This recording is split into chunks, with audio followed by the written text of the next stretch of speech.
Olá, você está no canal de leituras da Thelma. O livro de hoje chama-se Memórias Póstumas de Brás Cubas, de Machado de Assis. Narração, Thelma Schinkermann. Capítulo 12. Um episódio de 1814. Mas eu não quero passar adiante sem contar sumariamente um galante episódio de 1814. Tinha 9 anos. Napoleão, quando eu nasci, estava já em todo o esplendor da glória e do poder. Era imperador e granjeara inteiramente a admiração dos homens. Meu pai, que à força de persuadir os outros da nossa nobreza, acabara persuadindo-se a si próprio, nutria contra ele um ódio puramente mental. Era isso motivo de renhidas contendas em nossa casa, porque meu tio João, não sei se por espírito de classe e simpatia de ofício, perdoava no déspota o que admirava no general. Meu tio padre era inflexível contra o corso. Os outros parentes dividiam-se, daí as controvérsias e rusgas. Chegando ao Rio de Janeiro a notícia da primeira queda de Napoleão, houve naturalmente grande abalo em nossa casa, mas nenhum chasco ou remoque. Os vencidos, testemunhas de regozijo público, julgaram mais decoroso o silêncio. Alguns foram além e bateram palmas. A população, cordialmente alegre, não regateou demonstrações de afeto à família real. Houve iluminações, salvas, te deum, cortejo e aclamações. Figurei nesses dias com um espadim novo, que meu padrinho me dera no dia de Santo Antônio. E, francamente, interessava-me mais o espadim do que a queda de Bonaparte. Nunca me esqueceu esse fenômeno. Nunca mais deixei de pensar comigo que o nosso espadim é sempre maior do que a espada de Napoleão. E notem que eu ouvi muito discurso quando era vivo. Li muita página rumorosa de grandes ideias e maiores palavras. Mas não sei por que, no fundo dos aplausos que me arrancavam da boca, lá ecoava alguma vez este conceito de experimentado. Vai-te embora, tu só cuidas do espadim. Não se contentou a minha família em ter um quinhão anônimo no regozijo público. Entendeu oportuno e indispensável celebrar a destituição do imperador com um jantar, e tal jantar que o ruído das aclamações chegasse aos ouvidos de Sua Alteza, ou, quando menos, de seus ministros. Dito e feito, veio abaixo toda a velha prataria herdada do meu avô Luís Cubas, vieram as toalhas de Flandres, as grandes jarras da Índia, matou-se um capado, encomendaram-se às madres da ajuda, as compotas e as marmeladas. Lavaram-se, arearam-se, poliram-se as salas, escadas, castiçais, arandelas, as vastas mangas de vidro, todos os aparelhos do luxo clássico. Dada a hora, achou-se reunida uma sociedade seleta.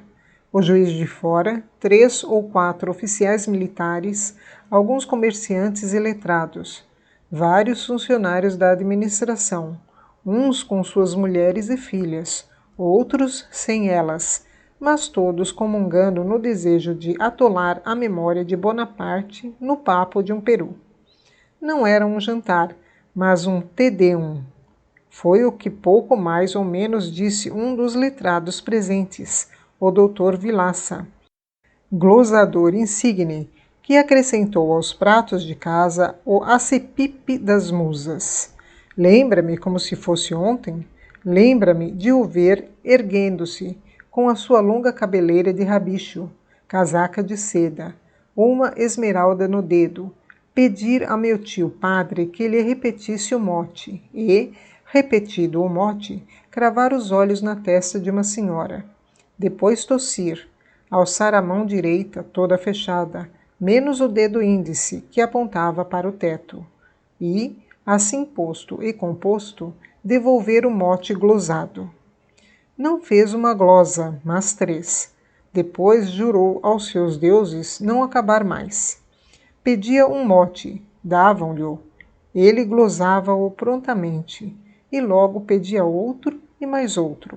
a tal ponto que uma das senhoras presentes não pôde calar a sua grande admiração. A senhora diz isso, retorquia modestamente ovilhaça, porque nunca ouviu o bocage, como eu ouvi, no fim do século, em Lisboa. Aquilo sim, que facilidade! E que versos! Tivemos lutas de 1 e 2 horas, no botequim do Nicola, a glosarmos, no meio das palmas e bravos. Imenso talento o do bocage. Era o que me dizia há dias a senhora duquesa de Cadaval. E essas 3 palavras últimas, expressas com muita ênfase, produziram em toda a assembleia um frêmito de admiração e pasmo. Pois esse homem tão dado, tão simples, além de pleitear com poetas, discreteava com duquesas, um bocage e uma Cadaval. Ao contato de tal homem, as damas sentiam-se superfinas, os varões olhavam-no com respeito, alguns com inveja, não raros com incredulidade. Ele, entretanto, ia caminho a acumular adjetivo sobre adjetivo, advérbio sobre advérbio, a desfiar todas as rimas de tirano e de usurpador. Era a sobremesa. Ninguém já pensava em comer.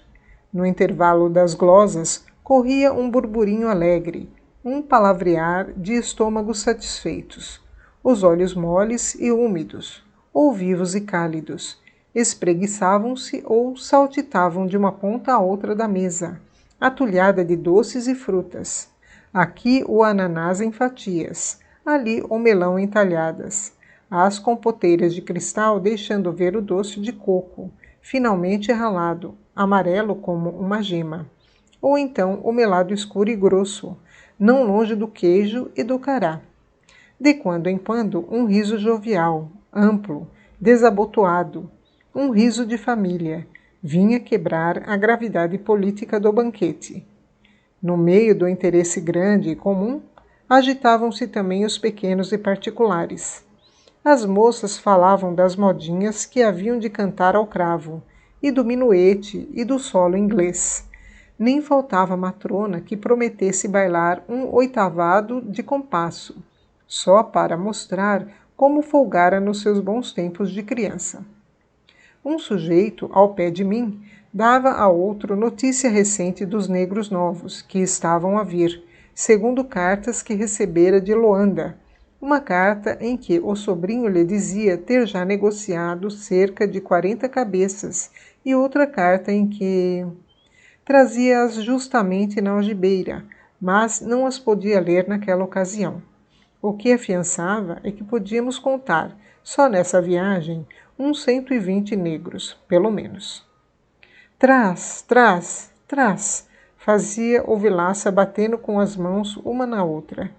O rumor cessava de súbito, como um estacado de orquestra, e todos os olhos se voltavam para o glosador. Quem ficava longe aconcheava a mão atrás da orelha para não perder palavra. A maior parte, antes mesmo da glosa, tinha já um meio riso de aplauso, trivial e cândido.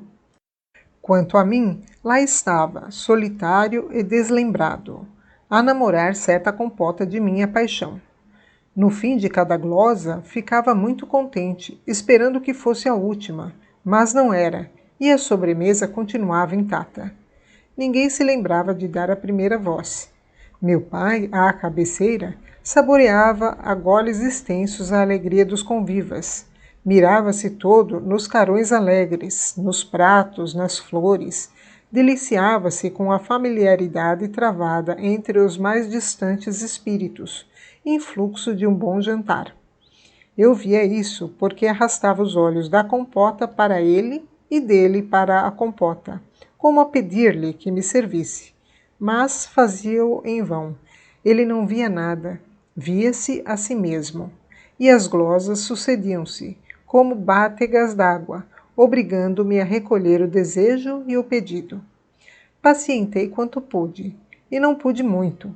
Pedi em voz baixa o doce. Enfim, bradei, berrei, bati com os pés. Meu pai, que seria capaz de me dar o sol, se eu lhe o exigisse, Chamou um escravo para me servir o doce, mas era tarde. A tia emerenciana arrancara-me da cadeira e entregara-me a uma escrava, não obstante os meus gritos e repelões. Não foi outro o delito do glosador.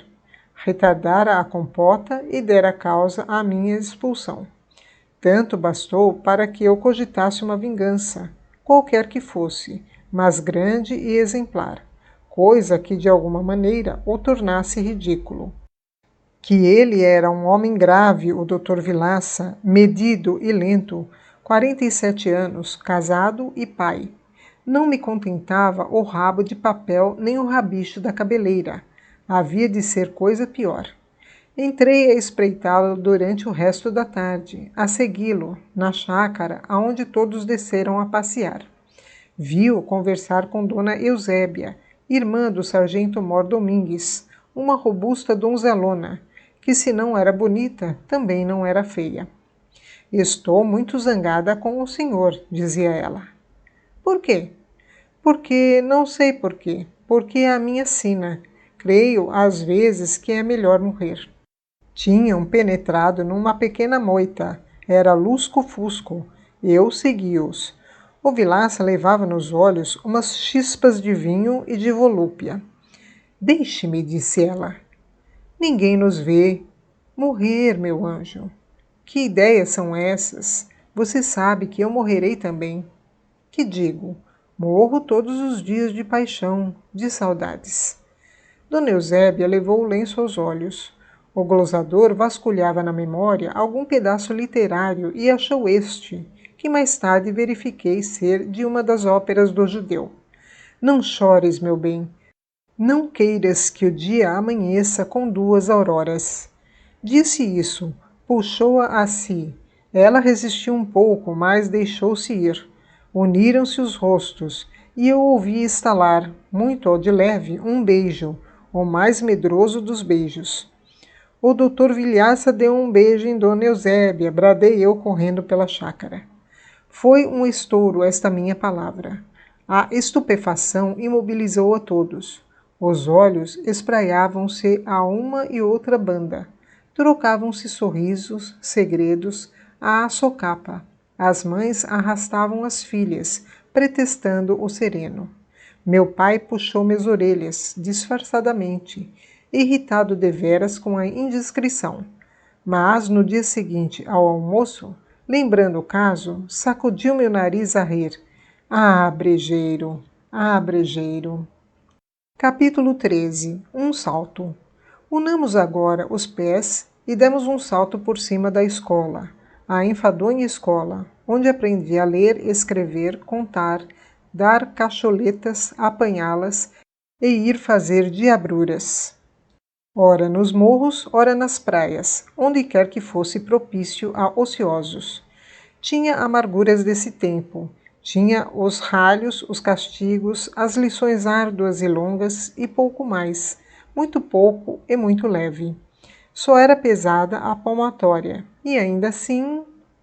Ó palmatória, terror dos meus dias pueris, tu que foste o compele entrare, com que um velho mestre, ossudo e calvo, me incutiu no cérebro o alfabeto, a prosódia, a sintaxe e o mais que ele sabia, benta palmatória, tão praguejada dos modernos, quem me dera ter ficado sob teu jugo, com a minha alma imberbe, as minhas ignorâncias e o meu espadim, aquele espadim de 1814, tão superior à espada de Napoleão. Que querias tu, afinal, meu velho mestre de primeiras letras? Lição de cor e compostura na aula. Nada mais, nada menos do que quer a vida, que é das últimas letras. Com a diferença que tu, se me metias medo, nunca me meteste zanga. Vejo-te ainda agora entrar na sala, com as tuas chinelas de couro branco, capote, lenço na mão, calva à mostra, barba rapada. Vejo-te sentar, bufar, grunhir, absorver uma pitada inicial e chamar-nos depois à lição. E fizeste isso durante 23 anos, calado, obscuro, pontual, metido numa casinha da Rua do Piolho, sem enfadar o mundo com a tua mediocridade, até que um dia deste o grande mergulho nas trevas, e ninguém te chorou, salvo um preto velho. Ninguém, nem eu, que te devo os rudimentos da escrita. Chamava-se Ludigero, o mestre. Quero escrever-lhe o nome todo nesta página. Ludigero Barata. Um nome funesto, que servia aos meninos de eterno mote e chuvas. Um de nós, o Quincas Borba. Esse, então, era cruel com o pobre homem. 2, 3 vezes por semana, havia de lhe deixar na algibeira das calças, umas calças largas de enfiar, ou na gaveta da mesa, ou ao pé do tinteiro, uma barata morta. Se ele a encontrava ainda nas horas da aula, dava um pulo, circulava os olhos chamejantes, dizia-nos os últimos nomes. Éramos sevandijas, capadócios, malcriados, moleques. Uns tremiam, outros rosnavam. O Quincas Borba, porém, deixava-se estar quieto, com os olhos espetados no ar. Uma flor, o Quincas Borba. Nunca em minha infância, nunca em toda a minha vida, achei um menino mais gracioso, inventivo e travesso. Era a flor, e não já da escola, senão de toda a cidade. A mãe viúva, com alguma coisa de seu, adorava o filho e trazia-o amimado, asseado, enfeitado, com um vistoso pajem atrás. Um pajem que nos deixava gazear a escola, ir caçar ninhos de pássaros, ou perseguir lagartixas nos morros do Livramento e da Conceição, ou simplesmente arruar à toa como 2 peraltas sem emprego. E de imperador, era um gosto ver o Quincas Borba fazer de imperador nas festas do Espírito Santo. De resto, nos nossos jogos pueris, ele escolhia sempre um papel de rei, ministro, general, uma supremacia, qualquer que fosse. Tinha garbo ou traquinas e gravidade, certa magnificência nas atitudes, nos meneios. Quem diria que suspendamos a pena, não adiantemos os sucessos. Vamos de um salto a 1822, data da nossa independência política e do meu primeiro cativeiro pessoal.